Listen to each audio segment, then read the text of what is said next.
हमारी मांगे पूरी करो, हमारी मांगे पूरी करो, हमारी मांगे पूरी करो, हमारी मांगे पूरी करो। जस्टिस जस्टिस, हमारी मांगे। अगर इस वक्त हम जहांगीर चौक में मौजूद हैं और यहाँ पर कैब ड्राइवर्स एहतजाज कर रहे हैं। एहतजाज क्यों कर रहे हैं कि हम इनकी ज़ुबानी सुनना चाहेंगे। हमारे साथ डॉक्टर फिरदौस अहमद बाबा हैं। फिरदौस साहब, आप मुझे बताइएगा, ये कैब ड्राइवर्स जो आपके साथ खड़े हैं, ये क्यों एहतजाज कर रहे हैं? देखिए, अभी आपने देखा होगा रिसेंटली जब एयरपोर्ट से कुछ गाड़ियां आई थी, ऑल इंडिया परमिट की पीबी नंबर है, 4 नंबर है, तो इनको रोका गया। उधर से जो टूरिस्ट इसमें थे उनको उतारा गया, बोला दूसरी गाड़ी करो। क्योंकि इसमें क्या है, किसी के पास अगर कोई डॉक्यूमेंट नहीं होता या परमिट नहीं होता तो जायज़ है, चलो गाड़ी तो सीज हो जाए। कुछ ऐसे ही सीज करके गाड़ियाँ 20 के कितने गाड़ियाँ, अभी 25 गाड़ियाँ बंद है। ये हमारे साथ जुड़े हैं, लास्ट 2020 से ये गाड़ियाँ चल रही है यहाँ पे, तो नियर अबाउट 700 गाड़ियाँ है। अब इनका रोजगार, किसी का टूर था 3 दिन का, किसी का 4 दिन का टूर था, किसी का 5 दिन का टूर था, तो एक तो वो टूर भी खत्म हो गया, कैंसिल हो गया। उनने दूसरी गाड़ियां ली, अभी टूरिस्ट भी वहां से भेज रहे हैं, हमें किस तरीके से गाड़ियों से निकाला। फिर ये कल गए थे नॉर्मली इसके पास, आरटीओ कश्मीर के पास, तो कुछ लोग यहाँ से गए थे, बोला था हमारा ये इशू है तो हमें ये रेज करना है, अब इसमें बताइए क्या करें। तो वहां से आरटीओ कश्मीर ने इनके मुंह पे लेटर मारी है, वापस बोला जाके जो करना करो। तो इनकी बात को नहीं सुना गया? इनकी बात को सुना ही नहीं, मतलब दरवाजे से बाहर निकाल के लेटर मुंह पे मार दिया। लेटर मुंह पे मारा, लेटर भी नहीं पढ़ा उन्होंने। एक तो वो चीज है। दूसरी बात, हम जब ये देख रहे हैं, मतलब इसका क्या है, क्योंकि किसी ने गाड़ी लाई है पंजाब से, लास्ट टाइम इनको दिक्कत थी, भाई अपने नाम पे गाड़ियां करो, सबकी अपने नाम पे गाड़ियां है। उसके बाद क्या है, अभी इसका फायदा किसको हो रहा है, हम जब बात कर रहे हैं, देख रहे हैं, इसका फायदा तो सीधा जो ये लोकल डीलर्स है यहाँ के, कितने भी इनके पास काम नहीं है। अगर ये 700 बंदे अपनी गाड़ियां बंद करेंगे, गाड़ियां बेचेंगे, तो उसके बाद नई गाड़ियां लेंगे, तो फायदा किसका है? तो इनडायरेक्टली देखा जाए तो ये किसी डीलर को फायदा देने की कोशिश हो रही है। खामखा में गरीब बंदों को यहाँ पे उस तरीके से पिसा जा रहा है। आप बताइए, अगर ये गलत है, ये प्रोटेस्ट कर रहे हैं, आप ही जब इसका जवाब मुझे बताएं फिरदौस साहब, जितने भी लोग यहाँ पर ये जमा है कैब ड्राइवर्स, ये सारे लोकल्स हैं और जो गाड़ियाँ इनकी हैं वो लोकल, सारे लोकल्स है, श्रीनगर के है, बाकी डिस्ट्रिक्ट्स के है, ऑल इंडिया परमिट गाड़ियां है। ये टोटल कश्मीर में 750 गाड़ियां है। ये 750 गाड़ियां हमारे साथ जुड़ी है, पिछले 2020 से हमारे साथ जुड़ी। किसी का कभी ईएमआई का दिक्कत होता था, किसी चीज का दिक्कत होता था, हम लोग के पास आते थे, हम इनको हर टाइम सपोर्ट किया है।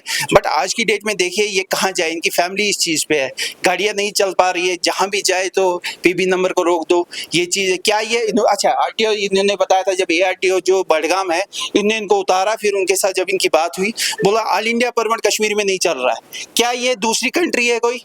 यहाँ पे ऑल इंडिया परमिट नहीं चलेगा? ये कि आपने ये हमारी ये जो कंट्री है, ऑल इंडिया परमिट जितनी भी बाकी स्टेट्स है, कश्मीर अलग है क्या? यहाँ पे नहीं चलेगा। मुझे बताइएगा, आपके संगठन ने हायर अथॉरिटीज को अप्रोच किया इस हवाले से? देखो, कल तो नॉर्मली आरटीओ के पास गई थी गाड़ी, ये जो डेलीगेशन थी, उनने मुंह पे जब मारा तो हमने आज प्रोटेस्ट किया। जब तक एक तो आरटीओ साहब जब तक ना माफी मांगे ड्राइवर्स से, तब तक, और दूसरा बात, जो भी इसका इशू है, जो भी सोल्यूशन है वो दे दे, और 2 या 3 दिन तक हम टाइम दे रहे हैं। 2 दिन में अगर ये चीजें नहीं हुई तो जो 700 की 700 गाड़ियां रोड पे आ जाएगी। मुझे बताइए, ये जो गाड़ियां हैं, ये जो आरटीओ कश्मीर है उनके यहाँ रजिस्टर्ड हैं एज टूरिस्ट? भाई साहब, आरटीओ कश्मीर तो कश्मीर के है, ये तो ऑल इंडिया परमिट है। इनके पास तो परमिट है, पूरे देश में चल सकते हैं गाड़ियां, टैक्स दे रही है। जब हम टूरिस्ट को कैरी करते हैं तो उसके लिए अलग से परमिशन चाहिए होता है? नहीं, परमिशन अभी यहाँ पे जैसे आपके पास येलो प्लेट होना चाहिए, उससे ज्यादा क्या चाहिए? जेके नंबर की गाड़ी, उनके पास भी येलो प्लेट ही है ना, कि उनके पास कोई ब्लू प्लेट का अलग सा स्पेशल प्लेट बना है जेएंडके में। तो ये मैं आरटीओ कश्मीर को भी बताना चाहता हूँ, विद इन 2 दिन एक तो माफी मांगे ड्राइवर से जिनको इन्होंने मुंह पे मारा। दूसरी बात, इसका क्या सोल्यूशन है वो बताइए।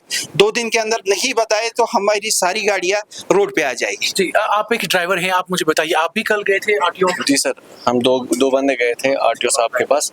जब हमने एप्लीकेशन दी, उन्होंने वहाँ से ऐसा बिहेव किया सर, रोने लगे हम। उधर से हम गेट दरवाजे से ही निकल गए वापस। उन्होंने कुछ सुना ही नहीं। हम यहाँ से बोलने वाले थे हमारी गाड़ियाँ जो है ऑल इंडिया परमिट गाड़ियाँ है, हमारी स्टेट परमिट की गाड़ियाँ नहीं है, हमारे पास ऑल इंडिया परमिट की गाड़ियाँ है।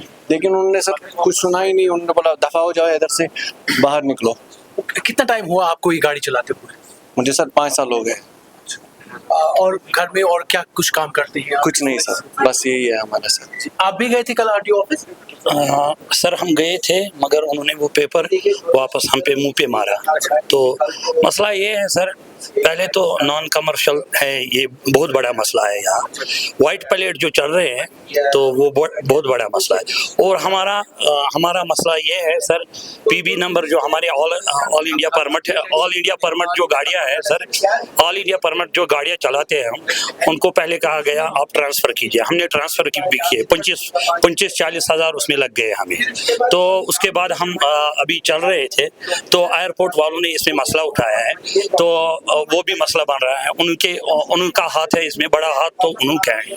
तो अब मसला ये है सर, हम 5 दिन से 6 दिन से सफ़र कर रहे आ रहे हैं। हमारी रोटी यही है, हमारा रोज़गार यही है, और हमारा कोई रोज़गार नहीं है सर। तो हम आला हुकाम से यही गुजारिश करना चाहते हैं, हाँ, इस मसले को हल कीजिए। हम भी सफ़र करते आ रहे हैं। नाज़रीन, ये कुछ ड्राइवर्स थे और जो संगठन के हेड थे फिर डॉक्टर फिरदौस अहमद बाबा, उनका कहना है कि ऑल इंडिया परमिट इनके पास है और ये पिछले 3-3, 4-4 साल से ये गाड़ियाँ ऑपरेट कर रहे हैं, लेकिन कल इनके साथ जो ज़्यादती हुई है आरटीओ ऑफिस में, उसके चलते ये अब आरटीओ कश्मीर से अपॉलजी मांग रहे हैं और इसके साथ साथ इनके जो मुतालबात है वो सुनने को वो राजी हों, वरना ये इसी तरीके से प्रोटेस्ट अपना जो है जारी रखेंगे। वीडियो जर्नलिस्ट आरिफ खान के साथ साहिल इकबाल, श्रीनगर।